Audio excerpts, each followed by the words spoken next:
हमने कहा था कि माँ अपने बच्चे के हाथ पैर में काला डोरा बांधती है। अभी कथा में कहा था, तो हम सुना था। माँ अपने बच्चे के हाथ पैर में गले में काला डोरा बांधती है। क्यों बांधती है? बच्चे को नजर से बचाने के। फिर हमने कथा में कहा था, बचपन में बच्चे को नजर से बचाने के लिए काला डोरा बांधा जाता है, और बच्चा जब बड़ा हो जाए तो माँ से निवेदन है कि उसके गले में एक रुद्राक्ष, एक तुलसी की माला जरूर बांध देना। बचपन में काला डोरा नजर से बचाता है, और रुद्राक्ष और तुलसी की माला हमारे बच्चे को गलत काम से बचा लेती है, गलत जगह से बचा। अपने बच्चे को गलत संस्कारों से, गलत जगह से, गलत विचारों से, गलत दृष्टि से, गलत सोच से बचाना है, तो अपने बच्चे के गले में एक रुद्राक्ष, एक तुलसी की माला का होना जरूरी है। एक रुद्राक्ष का होना। सुना दो। हंसे दुनिया हंसे तो, कहे दुनिया कहे तो, बोले दुनिया बोले तो। महाराज 6 सूत्र में से फिर अगला सूत्र देवऋषि नारद को कहा गया कि नारद, अगला सूत्र है, जो सूत्र है 4थे नंबर का, पंचाक्षर मंत्र का जाप अपने मुख से करके जाओ। नमः शिवाय, नमः शिवाय, नमः शिवाय, नमः शिवाय, नमः शिवाय। पंचाक्षर मंत्र का जाप जितना बन सके उतना करो। पंचाक्षर मंत्र का जाप ना कर सको, षडाक्षर मंत्र का जाप करिए। ओम नमः शिवाय। षडाक्षर मंत्र का जाप नहीं कर सकते तो श्री शिवाय नमस्तुभ्यम का जाप करिए। और इतना भी नहीं कर सकते तो जो तुम्हारे गुरु ने तुमको मंत्र प्रदान कर दिया, उस मंत्र का जाप करते रहो, तो भी शिव कृपा हो। जो दिया पंचाक्षर जपो, षडाक्षर जपो, ना बन सके तो श्री शिवाय नमस्तुभ्यम। एक बार जम के बोलो जरा, श्री शिवाय नमस्तुभ्यम जपिए। भगवान शंकर की शरणागति ग्रहण करिए, शिव तत्व को प्राप्त करिए, शिव की शरणागति प्राप्त कथा कर रही है। भगवान ओघरदानी का संवाद कर रहा है, देवादिदेव महादेव का संवाद कर रहा है। एक सूत्र है त्रिपुंड धारण करना, दूसरा सूत्र है शिव के शिवालय में जाकर जल चढ़ाना, तीसरा सूत्र है रुद्राक्ष को धारण करना, चौथा सूत्र है अपने मुख से पंचाक्षर मंत्र का जाप, अपने मुख से भगवान के मंत्र का जाप। पंचाक्षर मंत्र का जाप करना, ये अगला भगवान शिव के मंत्र का जाप। भगवान शिव कथा कर रहे हैं देवऋषि नारद। ये 6 सूत्र है, और इन 6 सूत्र को अगर आप पूरा धारण नहीं कर सकते, शिव महापुराण की कथा कहती है, अगर ये 6 सूत्र को आप पूर्ण रूप से अपने ऊपर धारण नहीं कर सकते, तो शिव महापुराण की कथा कह रही है कि एक सूत्र अपने अंदर जरूर उतारे। इन 6 में से एक सूत्र भी अगर हमारे भीतर उतर गया तो हमारे देवादिदेव महादेव को प्राप्त करने में देरी नहीं लगेगी। 6 में से एक सूत्र भी हमारे भीतर।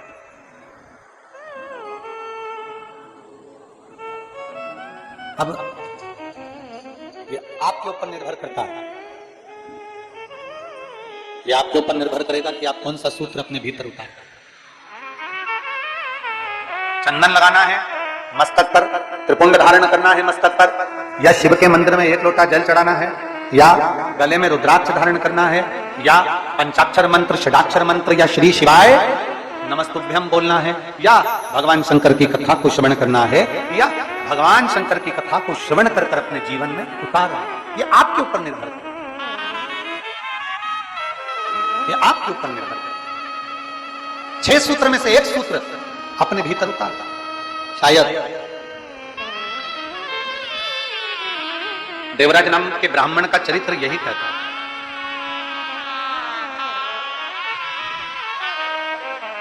शायद देवराज नाम के ब्राह्मण का चरित्र यही कहता है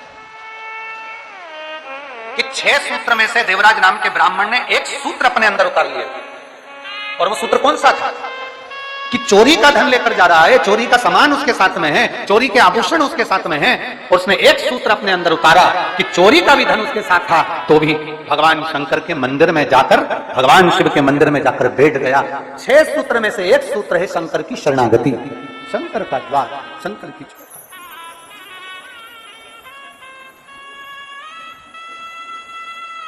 देवराज था ब्राह्मण, ब्राह्मण कुल में जन्म भी ले लिया,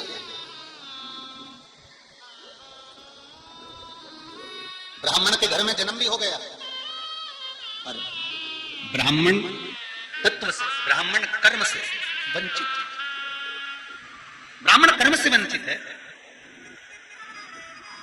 दो चीजें हैं श्री महापुराण में बताई है, एक प्रेम और एक भ्रम।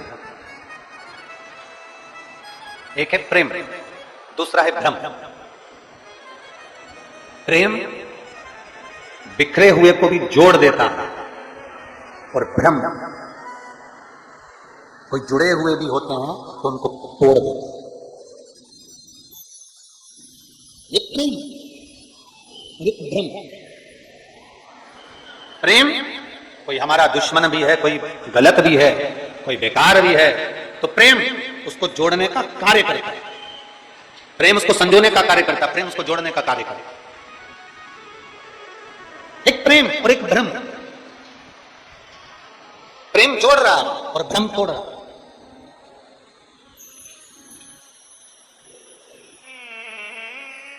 प्रेम का काम है जोड़ना। कोई बिखर गया, कोई चले गया।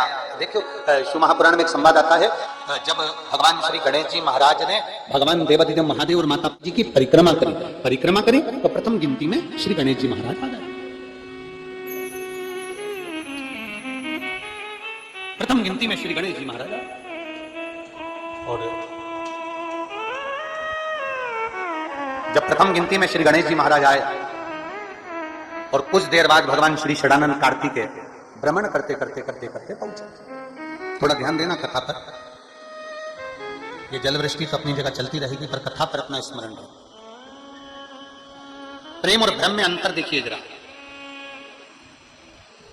षडानंद कार्तिकेय लौट कर आए, मोड़ लेकर गए थे, भ्रमण के लिए गए थे। कार्तिकेय बाबा आए और षडानंद कार्तिकेय जी ने आते ही अपनी माता पिता को देखा और देखकर दंडवत प्रणाम श्री षडानंद कार्तिकेय जी ने किया। दंडवत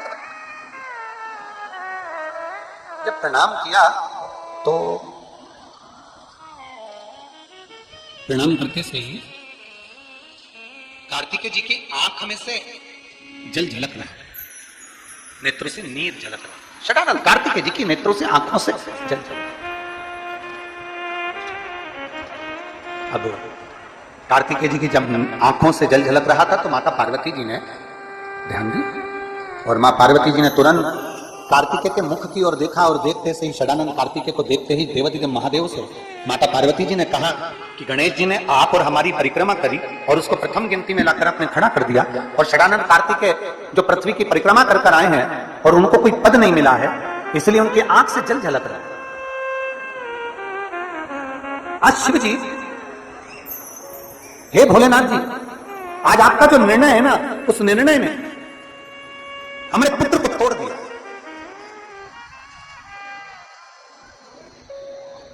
आज जो आपका निर्णय, इस निर्णय ने हमारे बेटों को तोड़ दिया। ये निर्णय तो श्रेष्ठ नहीं हुआ और निर्णय भ्रम में हो गया।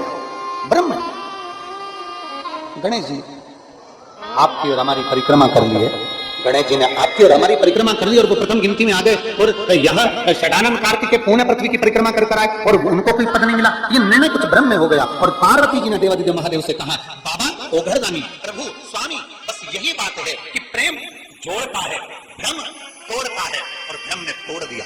षडानंद कार्तिकेय रुष्ट होकर श्री शैलम पर चले गए और श्री शैलम पर जाकर षडानंद कार्तिकेय जी अपनी साधना में, अपने मौन होकर अपनी तप साधना में बैठे।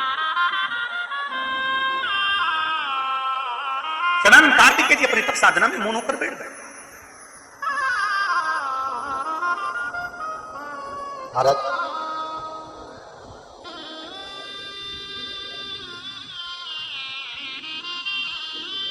घर अच्छा होगा ना तो भी चलेगा। बेटी का विवाह करने से पहले माता और पिता को यह स्मरण करना चाहिए,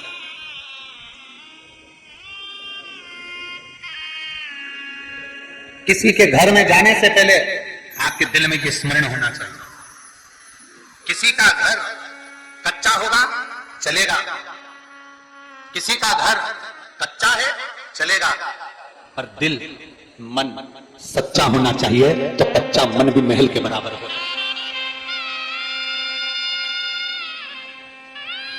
घर कच्चा है ना, चल जाए। मकान कच्चा है, चले। बहुत बड़ा महल बना दिया, बहुत बड़ा घर बना दिया, बहुत बड़ी अटारी बना दी, और मालूम पड़े बेटा बहू अपने कमरे में, छोटा बेटा अपने कमरे में, बड़ा बेटा अपने कमरे में, बड़ी बहू अपने कमरे में, छोटी बहू अपने कमरे में, सास ससुर नीचे हॉल में अपने कमरे में। 4 मेहमान घर में आ जाएं। बड़ी बहू के मेहमान आते हैं तो बड़ी बहू ज्यादा काम करती है, छोटी बहू के मेहमान आते हैं तो छोटी बहू ज्यादा काम करती है, सास के मेहमान आते हैं तो सास ज्यादा काम करती है। जरा विचार करिए, महल बड़ा होने से, अटारी बड़ी होने से कुछ नहीं होता। शिव पुराण कहती है, घर अगर कच्चा भी है और मन अगर सच्चा है तो मेरे शंकर को आने में देरी नहीं लगती,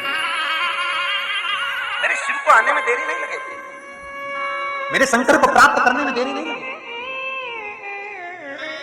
अभी श्रावण में एक होड़ लगती है, श्रावण के महीने में होड़ लगती है, श्रावण के महीने में होड़ लगती है। मैं 1000 बेलपत्र शंकर भगवान को चढ़ाऊंगी। अभी अभी आप भी सुनते होगे, बोलो तो सही जरा, विधि सवाल बोलो, सुनते हो कि नहीं सुनते? अरे बोलो तो जम के, सुनते हो? कोई कहेगा 1.25 लाख बेलपत्र चढ़ाऊंगी, 1000 बेलपत्र चढ़ाऊंगी, 108 बेलपत्र चढ़ाऊंगी, 500 बेलपत्र शंकर जी को चढ़ाऊंगी।